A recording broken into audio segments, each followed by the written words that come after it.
Good morning, wherever you are. It's time for the Monday Minute with the Poppy of the Paranormal. I'm Kristen Paul. I hope you had a great weekend. We did. Of course, Jan is with us once again, and as always, what are we going to talk about today? Berlin Para Unity. I have found over the years that there is really no para unity, okay? A lot of different opinions, a lot of contradictory back and forth, but that's not what we're going to talk about today. We're going to talk about the event that was at the Haunted Berlin Church and Rectory, Haunted Berlin Sanctuary, whatever you want to call it. We were invited to participate in this event, and that's probably the only reason why we had been there, because we were just there 2 weeks prior. But I will say, everybody was cool. Everybody was respectful of each other's spaces, and everybody just was pretty easy going about the whole thing. I didn't hear any laughing or giggling by young teams, and there were some very young teams there, comparatively speaking. Of course, I was senior investigator on premises and senior investigator, for those of you that know how old I actually am. But I digress. You know, we had started going through our Berlin footage from 2 weeks ago and found some amazing captures. And I really believe that this event is going to bring even more amazing captures. Now, what was different this time from our last visit? Well, two things were very interesting. Two things are standing out in my mind anyway. The first thing is the disembodied voices in the convent. Now, there are, we have been there. I have been, places all across the country. I've been to 30 states investigating, from prisons to homes to you name it. Been there, done that. Good morning, Jamie. I didn't see you there. I'm sorry. uh, so, anyway, like I said,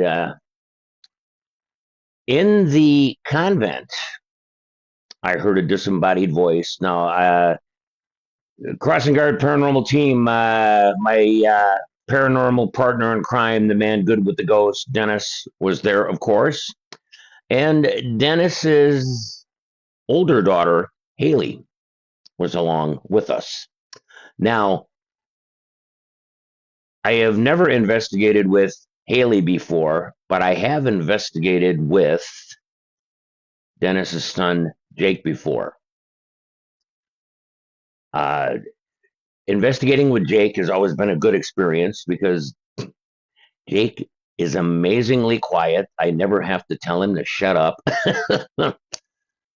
And Haley was equally as good. So kudos to my partner, Dennis. Having your kids along worked out just fine. Well, I should say having Haley along that evening worked out just fine. Anyway, let's get back to what I was talking about. I heard a disembodied voice in the convent. Dennis and Haley did not hear it. Hours later, we're back in the convent again. We were kind of rotating around, and, amazingly, outside of a few members of Fox Valley Paranormal, we were the last ones to leave the premises. But I'll get into that in a little bit here. We had gone back into the convent a little bit later. And this time I heard the disembodied voice again. It was a phrase, not just one word. I don't know what it said, but we did have 4 body cams going at the time, so we had to catch something in there. The difference being, not only did I heard it, but Haley also heard it. So I'm looking forward to reviewing some footage out of there. We'll figure out what was said. And of course, we will put it up on the page. Let's delve in to the rectory for a moment. Now, due to the way teams were going in and out, up and down, we never made it up to the attic. But that's okay. And I think Jamie will agree with me. We had some great captures going on right on the first floor. You know, we caught that crying. I also did the tonal experiment.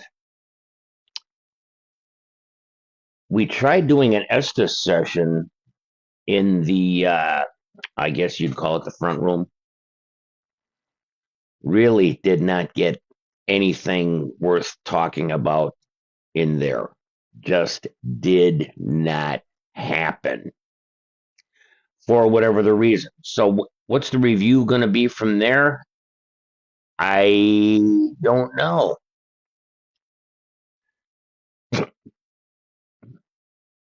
But, you know, review is gonna tell it all. I mean, that's just the way it is. Review is gonna tell it all, right? Now, I did try the tonal experiment up in the choir loft in the church. I had a little time to sneak away, so I had the whole church to myself. I went up and sat on the bench. Okay, you know, I hear the choir ladies up there sit on the bench. So I forget what I said exactly, but I let him know I was going to sit down, and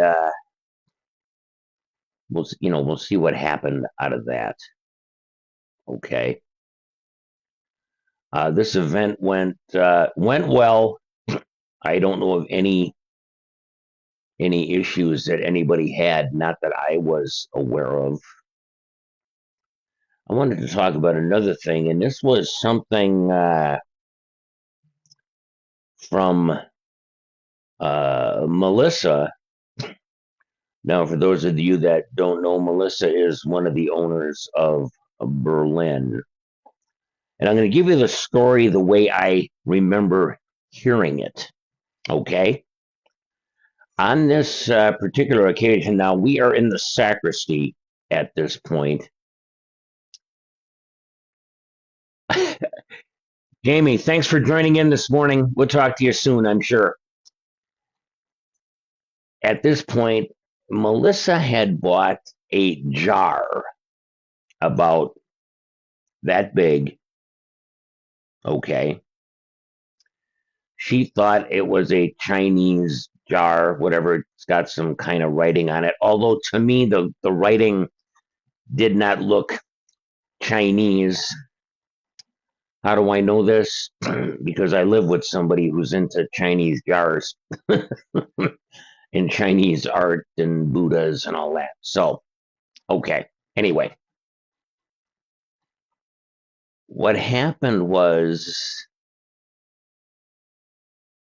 through buying this jar at a thrift store, she found out this was not a Chinese jar. This was a funeral urn. Now, there was something in this urn. I don't know what. Okay. I don't know what. But she had dumped it out, I guess, and she brought the urn. I don't remember where she said she dumped it out. It wasn't on the grounds at Berlin. It was somewhere else. I don't recall where she said she did it. But between Melissa and Craig, the other owner of Berlin, the sacristy had been very active. Now, let me do a little sidebar here. Being brought up Catholic, there's a lot of things I know about churches that I am finding as I go over the years. A lot of people don't know. I forget they were calling it the priest's room, or I forget exactly, but it's the room right off the side of the altar. For those of you that don't know, that is called the sacristy. Okay. Anyway, we did go back in the sacristy later in the night. We had the XLS. We had some activity, and we'll be putting up some reels on that as soon as Dennis gets them to me. I will get them out and get them up on the page. But we did do a couple of DR60 questions in there, and this was pretty creepy. The final question was asked, and I'll be honest with you, I don't even remember what the question was at this point, but I do remember the answer to the question. It sounded like, now this has got to be reviewed, this has got to be downloaded, a little bit of amplification, but it sure sounded like, I want to go with you. Are you familiar with the expression, hell to the no? That's not going to happen. And we did our own cleansing ritual at the end of the night to assure that that did not happen. But I'm really looking forward to doing that review on that. I'm sure we're going to have some good stuff along with the good stuff that we got 2 weeks prior. There'll be more details coming on the page as we review. So stay tuned for that. I will leave you with, be good to each other. We're all we got. So be good to each other. That being said, peace out.